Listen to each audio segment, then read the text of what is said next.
Last little thing today. And then we'll probably hop into some Overwatch or something. I don't know, man. This shit's exhausting. The Iran war, man. It's gonna be over soon. It's gonna be over soon. President Trump insists his administration is close to an agreement with Iran, though he hasn't given a deadline. We've had very good talks over the last 24 hours, and it's very possible that we'll make a deal. While the White House has not officially commented, Axios reports the deal centers on a one-page memorandum to end the war and then start more detailed negotiations on key issues, including a moratorium on Iran's nuclear enrichment, the lifting of U.S. sanctions, and both sides ending restrictions in the Strait of Hormuz. Iran's president said he recently met with the new supreme leader as the regime considers the latest U.S. proposal. This morning. So yeah, this is where we left off last time with the proposal being close to a resolution, which it's not. Oil prices jumped by 3%. What's oil at right now? Oil prices 78.64. It's not too bad, but it's not great. Trump says 3 U.S. Navy destroyers came under fire. So if their Navy is destroyed, how the fuck would our destroyers come under fire, Donald Trump? 3 world-class American destroyers just transited very successfully out of the Strait of Hormuz under fire. There was no damage under the 3 destroyers, but great damage under the Iranian attackers. They were completely destroyed. Along with numerous small boats. Sorry, that's my adrenaline. Yawning is a sign of adrenaline. They were completely destroyed along with numerous boats, which were being used to take place of their fully decapitated Navy. These boats were shot to the bottom of the sea quickly and efficiently. Missiles were shot at our destroyers and were easily knocked down. Likewise, drones came and they were incinerated while in the air. They dropped ever so beautifully down to the ocean, much like a butterfly dropping to its grave. A normal country would have allowed these destroyers to pass, but Iran is not a normal country. Fine, I'll read the rest of it.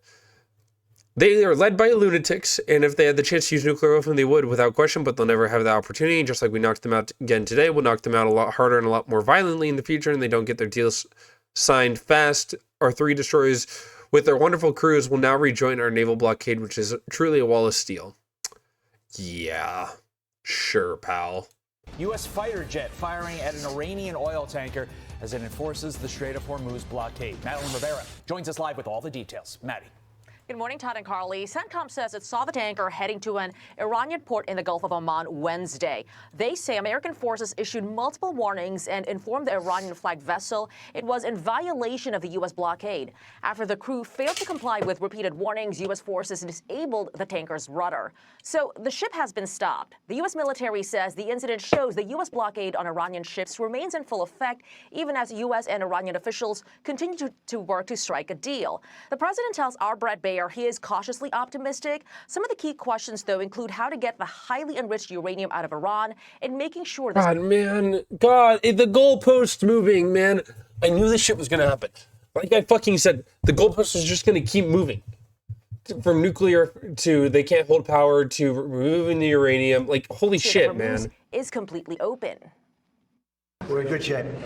And now we're doing well. Now we have to get what we have to get. If we don't do that, we'll have to go a big step further. But with that being said, they want to make a deal. We've had very good talks over the last 24 hours, and it's very possible that we'll make a deal. Axios first reported on the one-page... I don't believe it for a fucking fact, man. ...memo the White House sent to Iran to end the war. The memo lays... 24 hours for a deal is literally him just saying that so, like, the stock market doesn't look like exploding all the time. ...it's out a 30-day period of negotiations, and during that time, officials would work on a more detailed agreement to open the Strait, limit Iran's nuclear program, and lift U.S. sanctions. Iran is reportedly still reviewing the provisions and has not sent a response yet to Pakistani negotiators. The president tells Brett he's hoping they can wrap things up in a week, and if they don't come to an agreement, the president says the bombing could resume at a higher and more intense... Have you ever had to ban anybody for anything other than transphobia? Yeah, I literally just banned someone like 30 minutes ago for racism. ...level than before. Carly and Todd. Madeline Rivera live for us in D.C. Maddie, thank you. A deal appears to be on the horizon to potentially end the war between the U.S. and Iran. The Wall Street Journal reports the two sides are hammering out a 14-point memorandum laying a framework for a month-long period of talks, which could resume next week in Islamabad. Former NSC Chief of Staff under President Trump, Alex Gray, joins me now. Alex, good morning to you. So one of the latest messages from the president on this comes from Truth Social. He writes, assuming Iran agrees to give what has been agreed to, which is perhaps a big assumption, the already legendary epic fury will be at an end, and the highly effective... Add the counter back. What do you mean add the counter back? Days without somebody saying something transphobic? No. blockade will allow the Hormuz Strait to be open to all, including Iran. If they don't agree, the bombing starts. So I don't know, man. I don't know what's going to happen with this 30-day period. I could literally just see this being as a way to like have the economy barely recover before. Oh my God, Kelly, I just got the tweet that you sent me. Hold on, I'm pulling that shit up now. Barely recover before going back to strike Iran without hesitation. the two sides, Iran and the U.S., are taking another stab at diplomacy, but there's, of course, a lot of daylight between the two right now. What are the chances that something tangible actually crosses the finish line? Well, Carly, I think we're actually moving in a positive direction for the simple reason that the blockade has been enormously effective. It's actually forced Iran to reorient its supply chains fundamentally. So everything that they brought in through container ships that's normally part of their economy, they've had to find alternative routes over land, by rail, through the Caspian Sea. You can't do that one for one. And so the enormous effect of that on the Iranian economy over the last several weeks is hard to overstate. And so I think the president now, despite the fact that it's incredibly difficult to deal with a regime that's in chaos and free-for-all, I think the president has finally used this blockade to be able to compel the Iranian leadership to come to the table and to actually consider a good faith effort to end this, because they really don't have much choice. Yeah, and Yeah, they do. They obviously do. And that's why we're going to a negotiation table, because it's obvious that Iran has the choice to keep fighting. If they didn't have a choice, Iran would not keep fighting.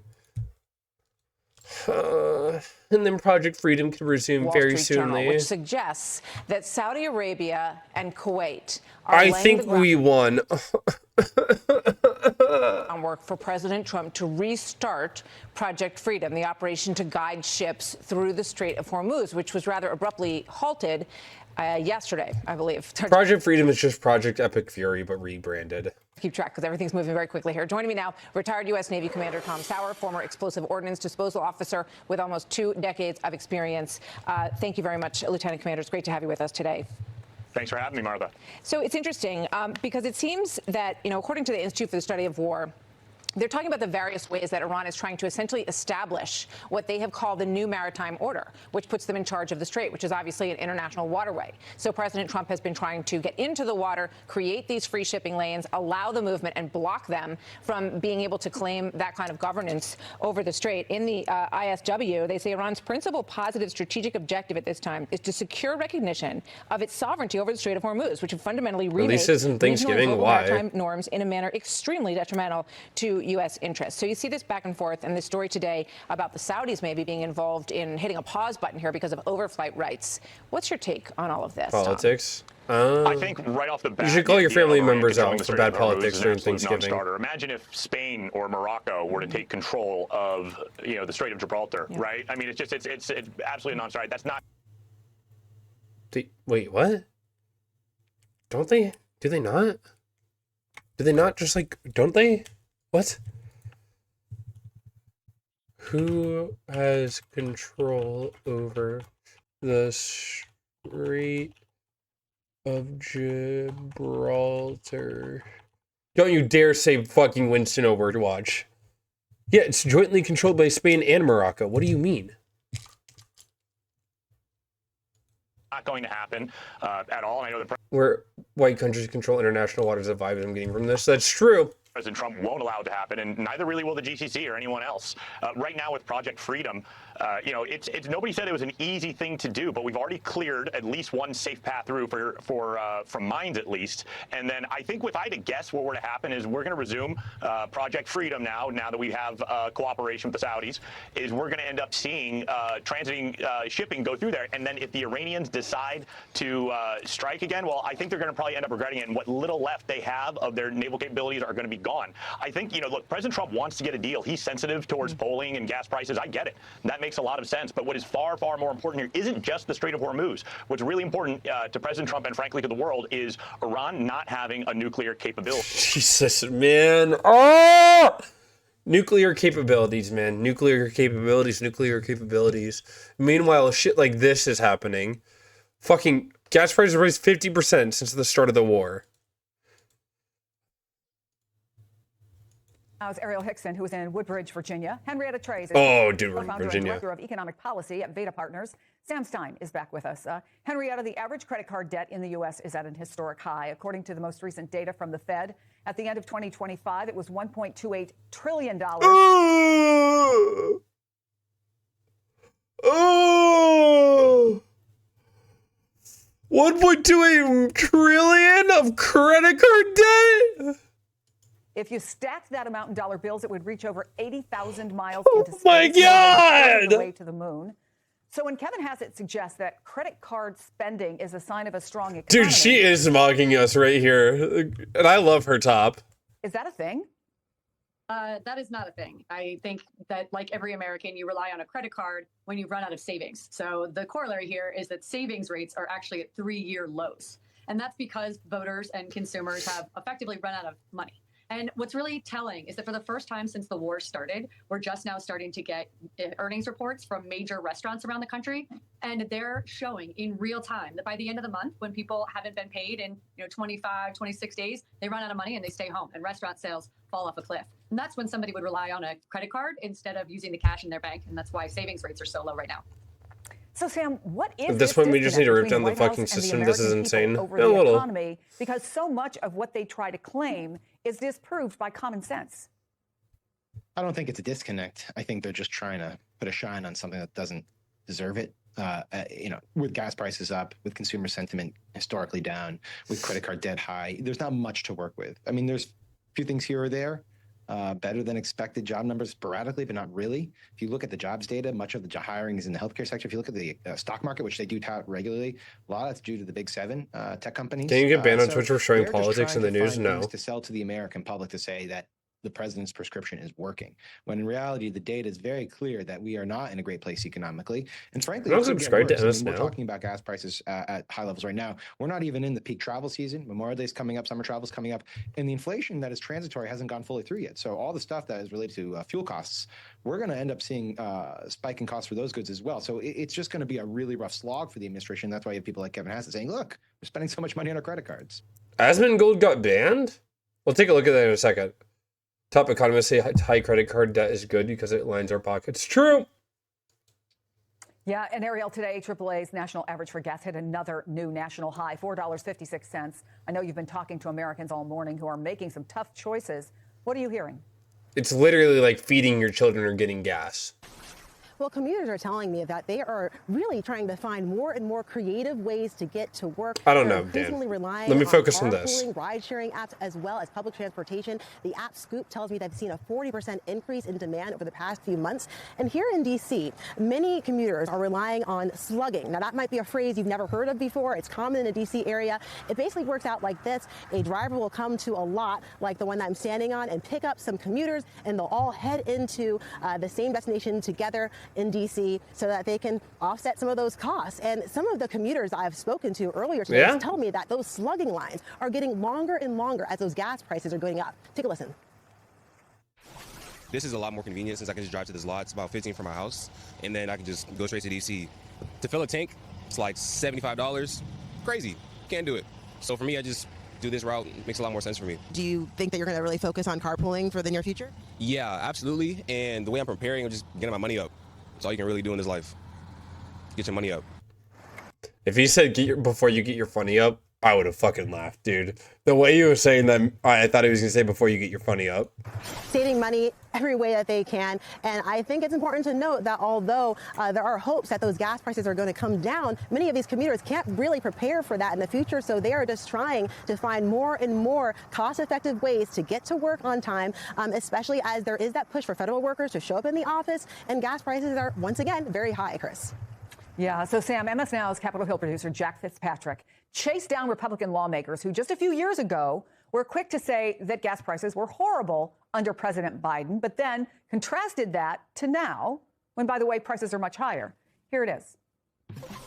I can't wait to see this. What should Congress do about gas prices at $4.11 national average? Well, there's nothing we can do. I mean, I don't like to brag about all the expensive places I've been, but earlier today I went to the gas station. Gasoline and diesel fuel and oil is a product of the conflict in Iran. How do you square that impatience with gas prices under Biden when it at times is $3.30, $3.40? I don't have to square anything with you, okay? Politicians should not get a free pass on the ridiculously high energy prices. Jesus, dude. Oh, actually, like, I'm so glad he did that.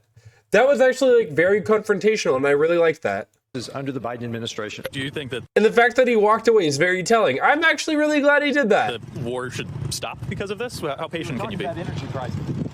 Just because gas prices have come down a little bit, they're still really high. $4.30 gas prices. Do you think the war in Iran has gone on long enough? Nothing to say about that. Just let me get your reaction to that, because I'm trying to figure out this sort of whole idea that I get they don't want to say anything bad about Donald Trump, but their constituents, Sam, know what's going on. I mean, what more is there to add to that clip? It says everything, right? They obviously don't want to talk about it. And even if they were to talk about it, there's really not many good answers here. I mean, the most you can come up with that I've seen is something like, well, it's short term, maybe dial back on a Starbucks every now and then. I think someone said, dude, you can't dial back on a Starbucks when the economy is collapsing. No, dude, she's holding that. She's mogging you. She's a beautiful black woman. She's mogging the fuck out of you. You can't dial back on a Starbucks when the economy is crumbling.